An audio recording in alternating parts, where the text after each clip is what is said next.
Hey, good morning and welcome to Wake Up West Coast. My name is Jody Ozarski. I have the privilege of being on the team here at the Michigan West Coast Chamber of Commerce.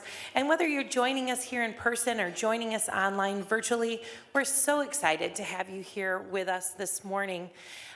Of course, whenever we do these things, we can't do them without the support of our sponsors. I hope that you had an opportunity to stop by our morning mingle sponsor, First National Bank. They've got great things going on at First National Bank and so appreciative of their support of this breakfast this morning. Would you join me in thanking Greg Accardo and his team?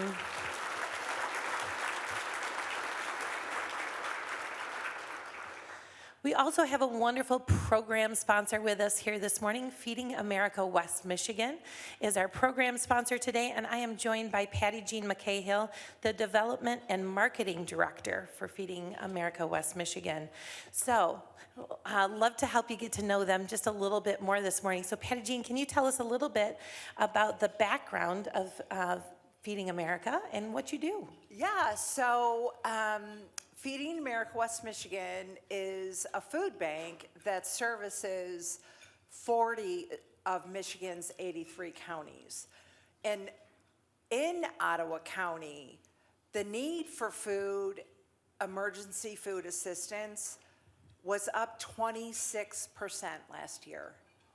So the need is huge, and what we do in Ottawa County is we partner with 57 other nonprofit agencies that also share our mission in providing hunger relief services in Ottawa County. Can I expand on that? I would love if you did. Okay. So of those 57 partners, probably the most familiar one is Community Action House. So they are a critically important partner, so important that they procure food from us, and they're the #1 agency partner of our 700 partners throughout the western side of the state in the Upper Peninsula. But our signature program is our mobile food pantry program, and that's where we come in. We had 152 mobile distributions. It's like a farmer's market on wheels. And it engages the community, so we have a partner. We do them at 2 of the public high schools here. We bring a truckload, a semi-truckload full of food, and we distribute about 40 pounds per person. Wow. And 82% is nutritious. So the most expensive thing at the grocery store for people experiencing food insecurity is produce, protein, and dairy. And that's what we deliver on. And so in the county, we provided last year 740,000 meals. Wow.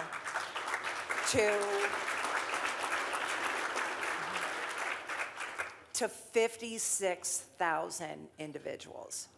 And that's just our mobile. With all of our agency partners, we distributed, actually in the county, 3.2 million pounds of food to 171,000 people just in your county. And we do that in 40 counties. So we're only successful because we have these local community partnerships. That's fantastic. I think I've seen a lot in the media lately, especially locally, about food insecurity and some mixed messaging. So I appreciate the fact that you've given us some direct data about the work that you're doing, and I appreciate the work that you are doing. It's having a positive impact on our friends and neighbors. I also hear you have some big news to share. Yes. So give us a little scoop just between friends. We have limited volunteer opportunities because our warehouse is beyond capacity. We are opening a new 160,000 square foot facility in Kentwood. And we expect to be able, so we distributed 29 million pounds of food, and we expect to distribute like at least 30 or 40 more because of program expansion. Fantastic. And Congratulations. you can all volunteer. Yeah, I love it. Congratulations. Yeah. So appreciative Yeah. of the work that you're doing and of your support of our programming here this morning. Join me in thanking Patty Jean and the team at Feeding America West Michigan. Just a minute. So you know that if you come to a chamber event, we're always going to include a bit of networking in there, so you've got a chance to connect with some new people. Today is no exception. So we're going to give you a couple minutes to get to know the people around you at your table this morning. So if you take a moment to share your name, your company and role, and what's one thing that you love about your current workspace? Interesting question this morning, right? Tied in. All right, go ahead. Okay, welcome back.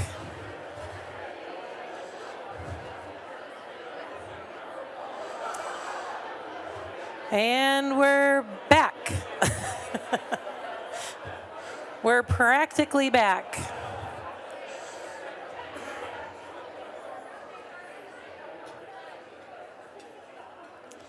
All right, don't despair. There's always time after the program to continue those conversations. We hope that you'll do that. So at the West Coast Chamber, one of our core values is it's all about you.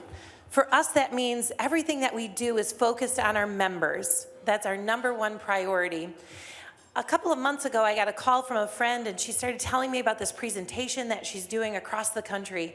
And as she's talking to me about this presentation, I literally started laughing because it's so perfectly tied into our core values. And I knew at that moment that we just had to have her come and share this same message with you because I believe that it's going to resonate well with your experiences in your workplace. So I am thrilled to have my friend Ann Harten here this morning to share that message. So will you please join me in welcoming Ann Harten? Thank you. Well, good morning. I love that question that you asked earlier, Jody. Thank you very much. We were taking notes. Everyone was listening at the tables, what you like about your space. Sometimes people talk about what they don't like at their space, and that's always very interesting to us. But thanks to the Chamber. I will tell you, I have been involved in the Chamber here since I got here. We moved here about 20 years ago, and I hope you all recognize how very fortunate you are to have the incredible team that you do here at the West Coast Chamber. They set the bar for other chambers around the country, and I think that we're incredibly fortunate to have them here in West Michigan. So what I want to talk to you about today is kind of a story through what we've been experiencing. Most people think that the workspace had a significant change coming with COVID. I'm going to tell you a little bit different angle on that.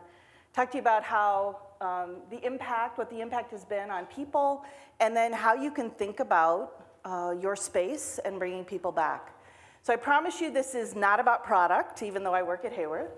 It is about how you think about space and what people are telling us in our research, and I want to give a big nod to the research team at Hayworth because you'll see a lot of their information woven in here. So yes, some of this is psychology, some of it is experience and opinion, and some of it is just hard research of what people are telling us, actually from all over the world.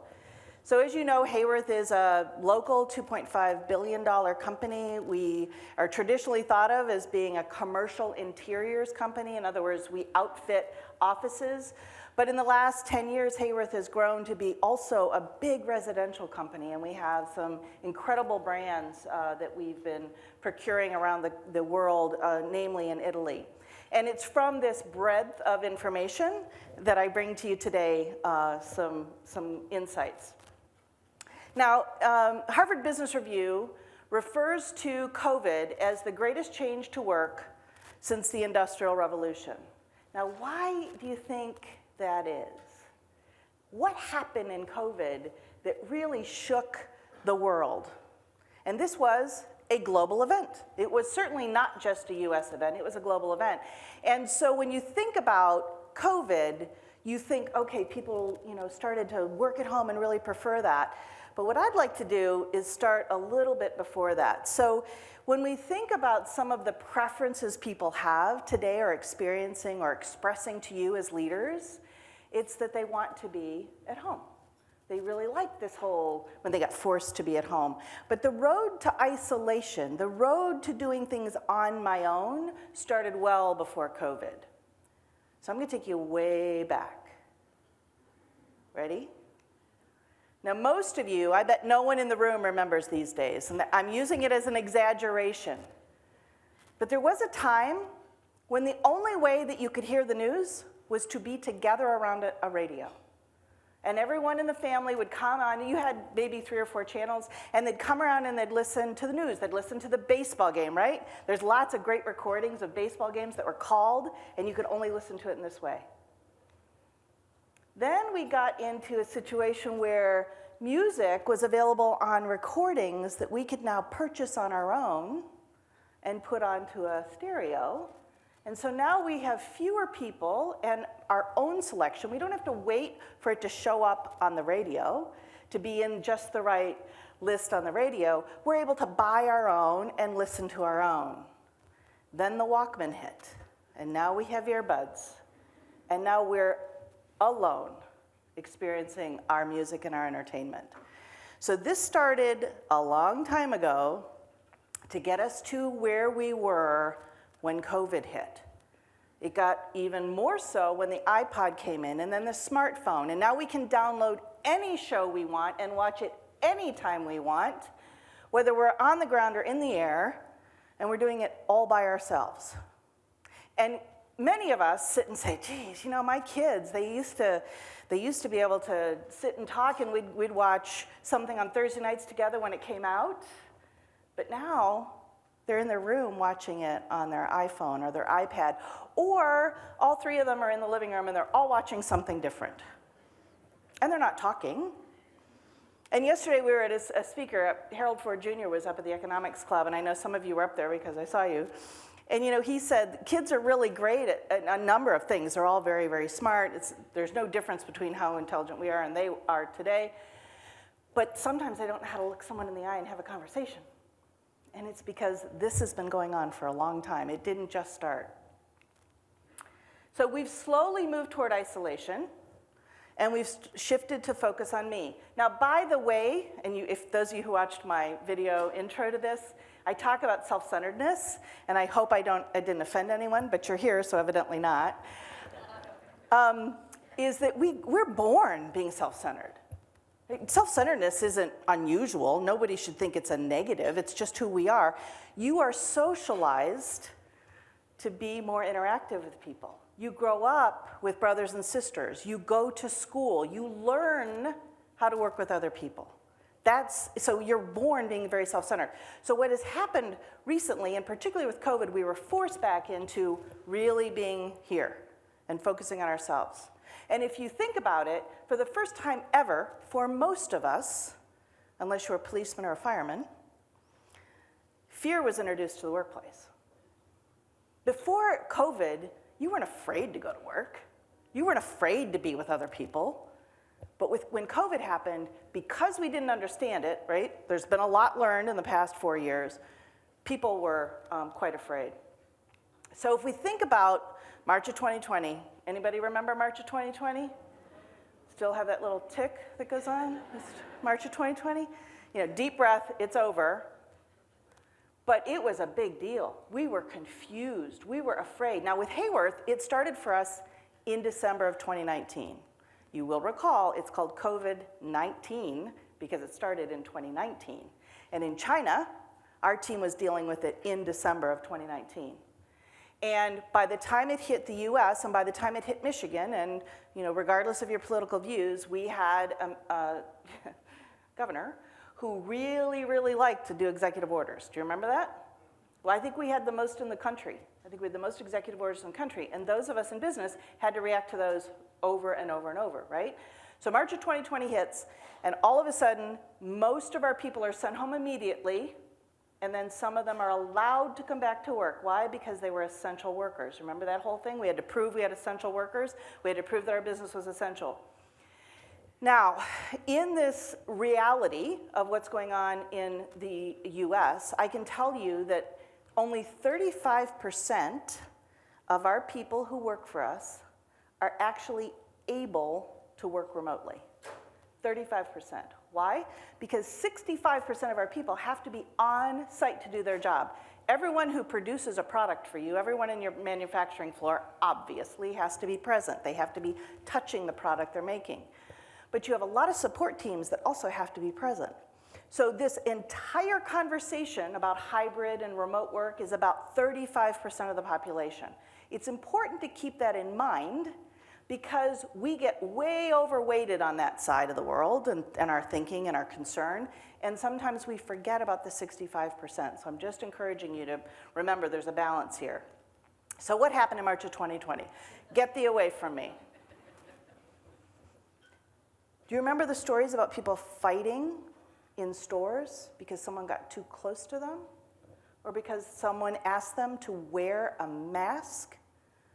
Do you remember that? People standing like this? Because if we all touch fingers, we're 6 feet away from each other.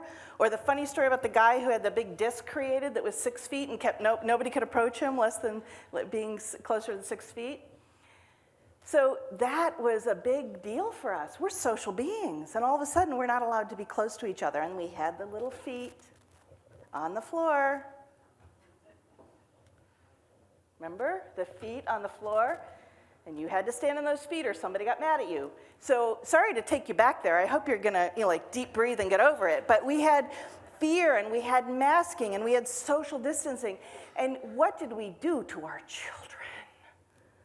Our children in masks, looking at their teachers in masks. 5-year-olds don't get that, right? But we were afraid and we thought that was the right thing to do and we were told that was the right thing to do. And we've had significant impact. Our high school and college kids didn't have a senior year for 2 years. They didn't get to go to the prom. They didn't have a regular graduation. So the impact on this is real. And it continued to reinforce aloneness, continued to say, I have to protect myself. And so what's gone on is we had to change our habits. And this is directly related to how people feel about work. So we had habits like driving to work on exactly the same roads every single day and parking just about exactly in the same parking space, and walking into our office and sitting with our team, the people that normally sit around us, and doing our work. And those habits create stickiness and glue. You have glue that happens when you create habits that are pleasant habits. These aren't bad habits, they're habits though. And that stickiness that was created was something very important to retention of people. So instantly, we had to change our habits. So we show a woman here stepping onto a train, and then she's at home working, and who's with her? A child. Now, the cool thing about this, actually, is that we got to see into people's homes and their children and their dogs and their cats. You wouldn't have done that before, right? I learned things about people in my team that I just didn't know until we're forced to be on the other side of a screen looking into their home, and they got the little child, right? Or the cat. And it was really great for a while, right? So it wasn't all bad. And quite frankly, honestly, for those 35% who can work remotely, I think it's actually, in some ways, hybrid is healthier than the habits that we used to have. But as business leaders, we have to realize that it has changed the contract that we have with people. So if you think about your space and people coming to your space or being resistant to coming to your space, remember what it used to be, and then think about what it was during COVID. Now, what's interesting about the Teams environment or the Zoom environment, depending on which one you work in, is that thank goodness that technology existed.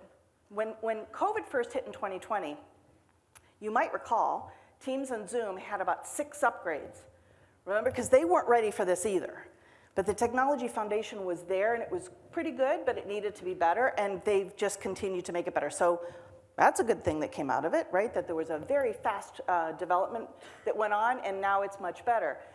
But the negative side of it is that it is one-way energy exchange. Even if you're looking at someone on a screen, you're giving more energy than you're receiving. Today, in a room together, we're giving and taking energy from each other.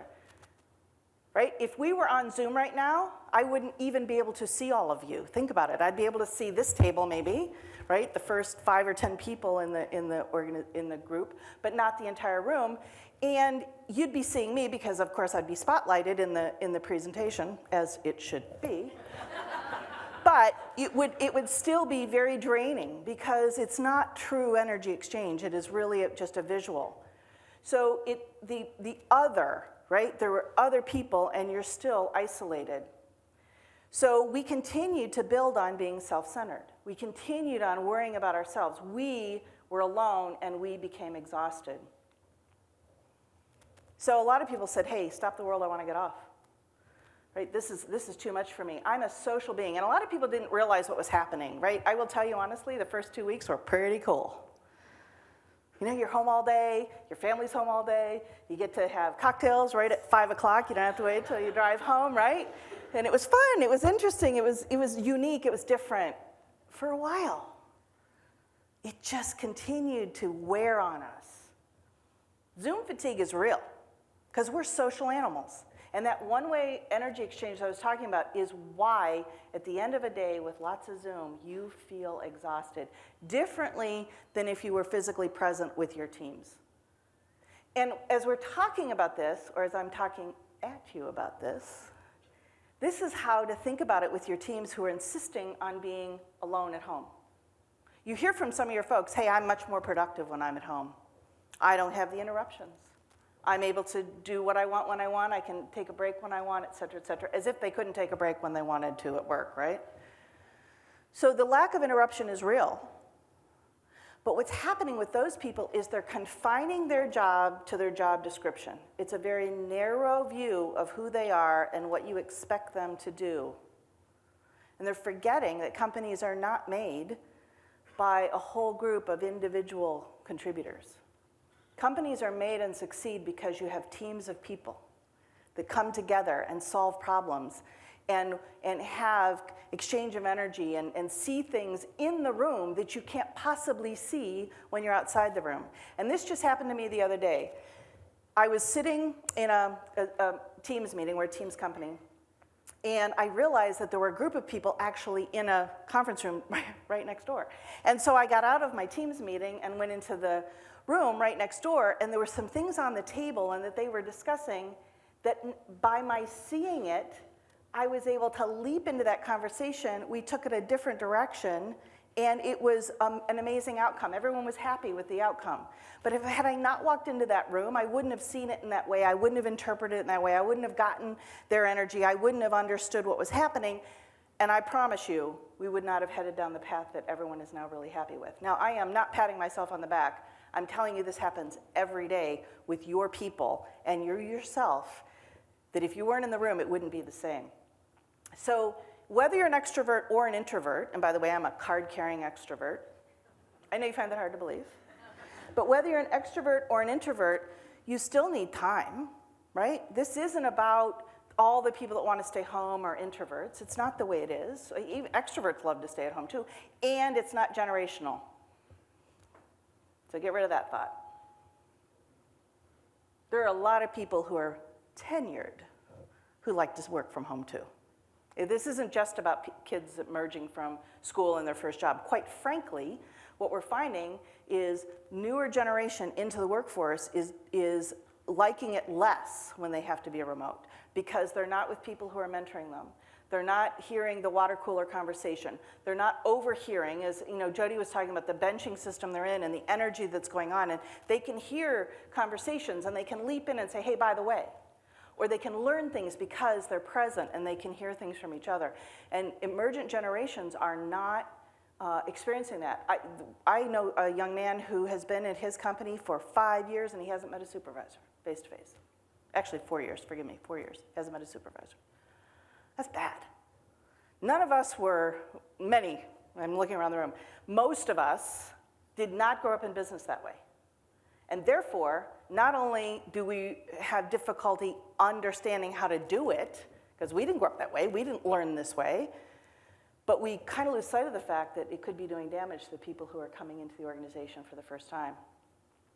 So perception is everything. Let's talk about the perception of the workday. First, from the employee's perspective, right? Excuse me, the employer's perspective. We think the workday starts, and I've done this for a global audience, so I say the workday starts at 9, which, by the way, in most parts of the world, it does start at 9. Here, it tends to start at 8 o'clock. Everyone, 8 o'clock, generally? So 9 o'clock, 9 to 5 kind of work, right? There was a song about that. But the employee views their workday in this manner because it's when they leave their door, their portal, and enter the portal of work. So the employee's perception of work is they're giving time to that commute on both ends, and they also have things that they want to do during that time, or need or must do. So childcare, which also went away at COVID, and many are struggling to come back, right? There's very little childcare now. Certainly during COVID, they were all shut down, and then spinning those back up were very, very difficult. Running errands, getting your dry cleaning done, picking up coffee, all of those things, which when you eliminate the commute or the need to come into work, many of these things also take a completely different time challenge for you. So have you explored ways to change the commute? Now this is far less impactful here than it is in LA when I'm talking to people in LA or in Houston, right? Where traffic is a huge deal and it can add, or Nashville, I don't know how many of you have friends or family in Nashville, but Nashville used to have half-hour, 45-minute commute, and people I talk to now say because of the growth in Nashville, it's easily now an hour-and-a-half commute. So everyone rushed to Nashville, and now they didn't have the infrastructure, and all of a sudden the commute's gigantic. So what are we thinking about and talking to our people about, this 35% of very important people, by the way, they tend to be our knowledge workers, and can you adjust their start time in order for it to be better, just as an example. So what's old is new again. So the research is saying, and many of you are hearing it from people, is they want autonomy. What's interesting is Marta and I were talking about this, so Marta she's sitting over here, that's why I'm pointing that direction. Marta runs our research team, and as she and I have been looking at what we're hearing, we realized that we found in 2012 that this was a very high value for people in our workforce. They've wanted autonomy for a long time, but now they're demanding it, right? It's different. It's a very different relationship. We used to think of the work contract, the social contract of work, as something that we as companies set. So see this solid line boundary around the circle? It's because we set those boundaries as companies. And people largely followed them, right? Those old habits, remember that? Drive the same way, park in the same space, come into work at the same time. But what has changed is it's shifted from being an employer-driven boundary to an employee-defined, permeable boundary. They want a lot more choice. They want a lot more flexibility. And it used to be granted. We used to, many of us already had a similar flexibility or hybrid work agreement, but now it's something that people will often say in an interview, right? In an interview. 5 years ago, this was not a question in an interview. Do you have a hybrid program? Do I have to be in every day? Can I take Fridays and work from home? I don't know how many of you have sizable organizations and actually measure when your people are coming into work, but I can tell you it's Tuesday through Thursday. You may have some people in on Fridays. Now, if you have a smaller team, generally it's across the 5 days. But you have some people coming in Mondays and Fridays, but by and large, it's Tuesday through Thursday. Gosh, I wonder why. So, like it or not, work is less sticky. All those habits, that impermeable boundary, the rules we set for people, change significantly. That is the biggest change of COVID. Again, some of it's quite healthy, but what we need to take on as leaders is that our culture has been impacted by it. Our cultures are created by people who are together, by leaders who are leading people together. And when you're not present, and by the way, some of us even have remote teams all the time, right? And you've learned how to manage remote teams all the time, so I give a nod to that. I know that occurs. We have it at Hayworth as well. But generally, you need presence in order to build your core culture. So set those remote teams aside for a second and think about your core culture. So why does culture matter? Because it drives engagement. Engagement is the critical component. So I would love it if everyone was satisfied, but engagement's really where we get the extra ergs of energy that drive your company forward.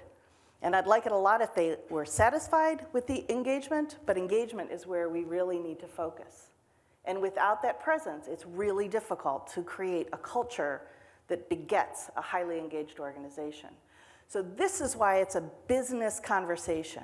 This is not just a human resources conversation. It is what is driving your business to ever-growing heights of success. People have gotten burned out, and it's been coupled with a sense of empowerment. People feel much more comfortable, much more confident setting demands and asking you for the flexibility that they look. So it has shifted. The employer-employee relationship has shifted.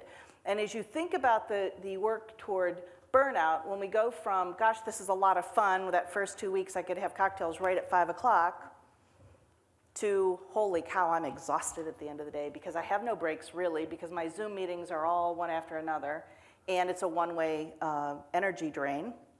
And so people have gotten into a burned out situation.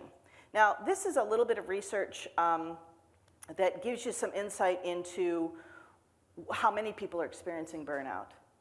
And it's a lot. It's a lot of people. 69% reported experiencing at least occasional burnout. 58% said they would leave an unsatisfactory job in the next 12 months. And that has increased, by the way. So that's always been the case, right? People would say, well, if I'm in an unsatisfactory job, I'll leave. But when we had a stickier contractual relationship with people based on the habits and all of those things, far fewer people were saying that they would be willing to leave. And then 66% reported a net increase in their bargaining power. Bingo. They're actually asking about it, as I said earlier, and you know that. We actually had a really great candidate for a role that needed to be on site, and the person and it was really good. The person turned us down for a less paying job because they were able to be 100% remote. It was 6 months ago. That person is now reconnected with us and said, you know, this remote thing really isn't working for me. I'd really love to be reconsidered for the job. We said, okay. Highly qualified person, very good at what they do. We're going to give it a try. So now, resistance to returning. So I don't know what you're all experiencing today, but 51% of companies say they're experiencing resistance to return to office. Can I see a show of hands? Do you have any resistance at all with people returning to the office? Oh, it's getting less. Okay, fantastic. But you still have some, right? And some of the larger companies are now demanding, right, saying you must be back. You have 60 days to get your act together and come back. IBM required that everyone go to a regional center versus working from home. And there have been a lot of announcements, a lot of headlines on bringing people back to work. 22% said the impact is strong enough to cause them to reconsider policies and practices. So even having a hybrid policy is important because you want it to be consistent across your organization. Depending on the size of your organization, I highly recommend that you consider how it's decided, who gets to decide, all those things. And by the way, we have a whole package of a hybrid program that we're happy to give. So we create it in a way that if anyone needs it, we're happy to give it to you for your consideration as you're thinking about it. And then 10% indicate that hybrid practices are increasing retention and improving engagement. And I do think that's true. So again, this whole hybrid thing isn't evil, but well controlled, it brings balance to people's lives, and I think can really enhance how people think about you as a company. But also, you want to be sure that you're not doing it in an inconsistent way. The challenge you're going to have is at your supervisor level. Many supervisors have this deeply held belief that the only way you're productive is when you cross the threshold and sit in a seat. And then you ask that supervisor, hey, when's the last time you looked over someone's shoulder to see exactly what they were doing on their screen? And they say, well, I don't do that. And I said, well, then how do you know they're being productive? Well, because they're here. Okay. Right? So it's, when you dig down with them, they realize their logic isn't solid. But that's where you're going to have your biggest challenge. And why? Because in some cases, they didn't grow up in business with themselves being remote or their peers being remote. Secondly, there are some people who do take advantage of it. There are some people that really aren't working remotely. They're just simply not at the office. And people know that, by the way, and so it's important to have some processes in place to make sure that people are, in fact, fairly working to do their job. But I do want to remind you that if your people are salaried people, in other words, they're paid a weekly number regardless of how many hours they pay, they are selling you their output. They're not selling you their hours. When someone is non-exempt, so they are paid on an hourly basis, or they're hourly people in your plant, they're selling you their time. People who are in the salary exempt ranks are selling you their output, so that's where your leaders have to focus. What are they producing for us? Not how many hours is it taking to produce it for us. Once you have that conversation, you're making them hourly, and you get to pay them the 60 hours when they put in 60 hours a week. So it's important for the leadership to kind of elevate their thinking around what it is you're expecting of your people. So let's talk a little bit about how to get people back to the office. And culture, of course, is key to collaboration. I think I've established that pretty handily. 55% of workers in collaborative organizations, so people who say, we come together and we collaborate and we solve problems together, say that they have higher revenue growth than those in non-collaborative organizations. 79% of workers at collaborative organizations feel well prepared to adapt to emergent business challenges. So that's good, because you need people who are ready for the next thing, not the past thing, the next thing. And the more you collaborate, so think about yourself for a second. The people you collaborate most with are the people you have an innate trust with. They're the people who you know what their values are, you know what their motivations are, right? And you're able to move through challenges pretty quickly. People you're unfamiliar with or don't have that kind of regular rhythm of interaction, you're not so sure about the way they're thinking or what their analysis was or the research they did or what have you. So collaboration is just human nature's way of establishing effective relationships so you can move through what your challenges are in front of you. So collaboration is critically important. So how do you set up workspaces that allow for collaboration? And you need to think about the traditional, and by the way, it's quite interesting, we're actually finding an increase in requests for private office. So if you think about it, we went from everyone in a private office to everybody in the sea of sameness, right? The pendulum swung. And we were at sea of sameness. Everyone was in cubicles. Oh, let's all hang out together, right? And it was the most boring place you've ever worked. And then after COVID, again, I think a little bit because of the fear that got introduced and the fact that people are saying, I'm not coming in if I have to sit in the sea of sameness, we have an increase in people's requests for private office. Very interesting phenomena that we're keeping our eye on. But in order to have collaborative space, you need to have choice. So yes, it's okay to have private office. It's okay to have your panel systems. It's okay to have completely open, but you want people to have a choice. How and where do they work? Critically important that you have technology in these places so that they can plug in. So electricity, availability to energy or battery-powered restoration of their product or their technical equipment. But you certainly want to have as much technology available as you can, because when people come together for collaboration, they're often going to put something up on a screen. You want whiteboarding. You want portable whiteboarding so that people can write, because creative things happen when people are able to get up and start drawing. And their memory of what was discussed is also great, because they're participating in the creation of those solutions as opposed to just seeing something reflected on the screen. So you want to have energy and fun in your environment if you can. think about, I mean, if just looking at this space, you can see that it's got some texture to it. The brick wall in the back has a very interesting impact on people when they come in versus seeing, you know, a pretty standard wall. When you've got a difference in textures and colors and things like that, it can be very stimulating for people. So here we are. In February 2023, we started to do a study, and this is an ongoing study, and it is global. And we're drawing our information on a regular basis from the company that we're working with on this research. So what's really interesting is that intentional collaboration is now a very high priority for many of these companies.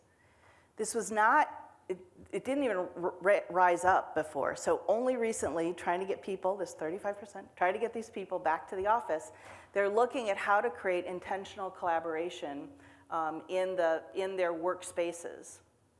Floor plans are shifting, and you can see here it's 47%, adapting to support a variety of activities. So what used to be a pretty static floor plate is now a very flexible floor plate where you can move things around and you can allow for different kinds of work to be done in them. So activity-based planning is critically important. Neighborhood, I want to call this out. So there are many companies that are moving away from assigned workspaces. And I've got my own opinion of that, and we're not really going to talk about it unless we have more time. But neighborhoods is really interesting because now we're saying this is the neighborhood for marketing, this is the neighborhood for IT, this is the neighborhood for finance. And you can design those to the cultures of those sub-organizations, but allow people to kind of have lots of choice within those neighborhoods. So what does that do? Instead of just saying, hey, pick anywhere you want on the floor plate to work, you're saying, you're in this department, work here in this neighborhood, choose where you want to be in this neighborhood. Okay? So what you're doing is helping people be together, hear what's going on in their part of the organization, and they're not far-flung in the building, and that can be very, very helpful. So let's talk about space as a solution. So naturally, we believe space is your friend, and we're doing research to prove or disprove that. And we've come up with some things that this research is telling us, and again, I remind you, it is global. This should look familiar to you because it's right outside. Design space that matters. So obviously, the Hayworth Hotel is peppered with Hayworth product, and so as you see, when you enter the lobby and look even outside this room, much of what you're looking at, actually all of what you're looking at, comes from the Hayworth group. So both our residential and our commercial interiors product is mixed together. So that's the only pitch I'm giving. But what's critical here is design space that matters. You want space that you can move into this conference room and then people can sit outside for coffee. They don't have to go back into the conference room to have their coffee, right? So you're allowing people to kind of have a shift around, and that really helps with energy. This is a really cool way to create a sense of space. So this is a room within a room, if you will, but it is completely permeable. There is no privacy in this space, but you can't believe how many people move into it, because by being in that space, you're saying to everyone else, please don't interrupt us. We're here for a purpose. We're in a defined space. We have a barrier or boundary around us, and so please allow us to focus while we're in here. You want to have height and variety. You're going to have people who need heads down space, and you should pepper your area with a lot of heads down space as well. So where you've got collaborative space, that is insufficient for people who then need to think deeply about what was just discussed over here, right? They want to have a deep thought process in their collaborative space. Make sure it's technology immersed. There's energy, and there are screens, and that people are able to actually do their work and share their screens, et cetera. Big uptick in unassigned desks. Companies are experimenting with this now. And that experiment's been on the table, by the way, for several years, but a lot more companies are experimenting with unassigned desks versus assigned. And remember, some people really do need their own space. Do not deny that there are differences. Honor those. Those people aren't bad people. They just need their own space. They need to come in to the same space every day. They need to see the pictures of their family or their children or things that are important to them. Oftentimes, it really helps someone pick right back up where they left off if they come to the same space versus spending the first 20 minutes figuring out where they're going to sit and then reorienting their thinking around the new space. So honor it. It's a really important thing to be aware of. We're also seeing an increase in group, social, and restorative areas. So what's a restorative area? Well, it typically has access to food, so even a refrigerator, there's a sink there. There are ways to keep it clean. There's a variety of different ways to sit, but group and social and restorative spaces are increasing. So you can see here kind of a restorative space. At our table, a lot of people talked about what they liked about their workspace was access to daylight and views. It is really important. If you are in a spot that does not have access to daylight and views, really rethink what it looks like. If you can, take your private offices off the wall, off the edge of the building, and put them inside so that others have access to daylight and views, because your private offices consume daylight and views. And I know that's very traditional, and I know there's people in the room saying, don't take my office off the wall, but I'm telling you it makes a huge difference to the rest of the organization. Now, there is a time in life when we would have looked at this person sitting in this way with the headphones on and their phone in front of them and say, well, what movie are they watching? But there's a whole lot we deliver on iPhone, a lot of mobile training that we deliver, a lot of interactions, a lot of Teams meetings are done in this manner. So remember, your supervisors need to be kind of reoriented to what they're seeing and not assume that it's someone not doing work. Utilize the outdoors. If you have access to the outdoors, put a patio in, put a deck in. Allow people to get out there. Make sure you've got Wi-Fi out there so they can work. There is nothing like spending an hour in nature in the middle of the day. Nothing like it. Yesterday, we put all of our patio furniture out at Hayworth. I was so happy. Because people go out there and they work. They work the whole time. So honor the trepidation, right? Ask people questions like, what's really good about remote and what's really good in person? So let them talk about what's good about remote and get it all out, and then say, yeah, but what's good about being together? And they will give you their answers. Once you let them teach you and educate you on why they have to be remote, they've gotten it out of their system. I call it purging your demons. Ask them about what's good about being together, and they'll come to you with a lot of really great examples. And then finally, I just want to close with thinking about you. So we often get so tied up in being leaders and thinking about what we bring to our teams that we forget about ourselves. And we end up being the ones that are giving a lot of energy every single day and may end up forgetting about how important it is to take care of ourselves. And so I just ask you one question: what gives you joy?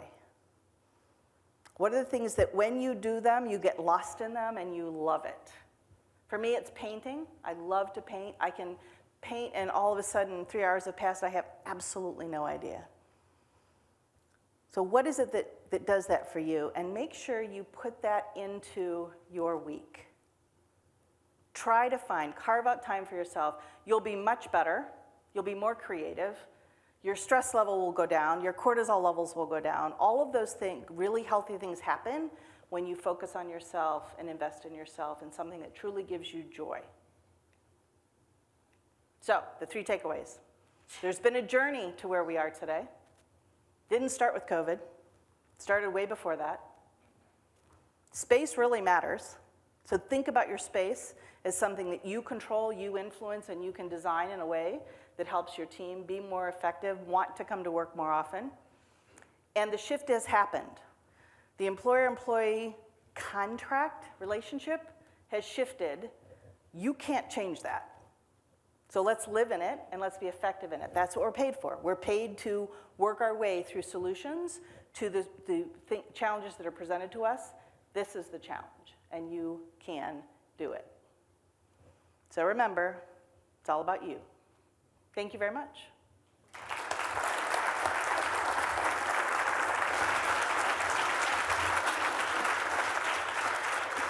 Ann, thank you. That was incredibly insightful. Britt and I kept looking at each other across the table saying, yeah, we're doing that. That's good. And like, ooh, there's a spot. We need to spend some time. So appreciate the insights that you shared with us this morning. Thank you as well to our sponsors this morning, Feeding America West Michigan and First National Bank. Will you join me in thanking them all again?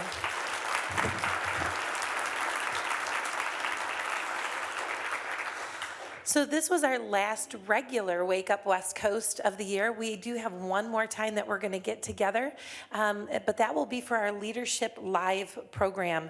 Next month, we will welcome back our friend Drew Dudley for our Leadership Live presentation. And we actually have a little video to share with you today so you can know what to expect.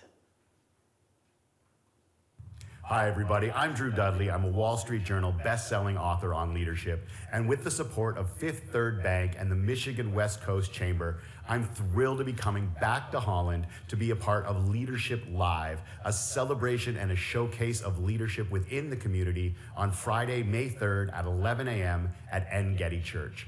I'm so happy to come back to Holland, where I had a chance to meet some of your dynamic and amazing community leaders just a few months ago. I'm going to be sharing insights and ideas about leadership from leaders all over the world of all types. I'm going to be looking to find a way to help us better understand and celebrate the leadership that surrounds us every day in our own lives, in our organizations, and in the community. All the information you need is included with this video. I can't wait to see you there. Don't miss Leadership Live, Friday, May 3rd, 11 a.m., and Getty Church. I'll see you there. Man, he stole my last lines here. I hope that you will join us on Friday, May 3rd. I know it's a different day, time, and location. Hannah will send you more details with the survey following today's event, but I hope you'll consider joining us for our time with Drew Dudley. And with that, I'll thank you for being with us this morning and encourage you to go make it a remarkable day. Thank you, everybody.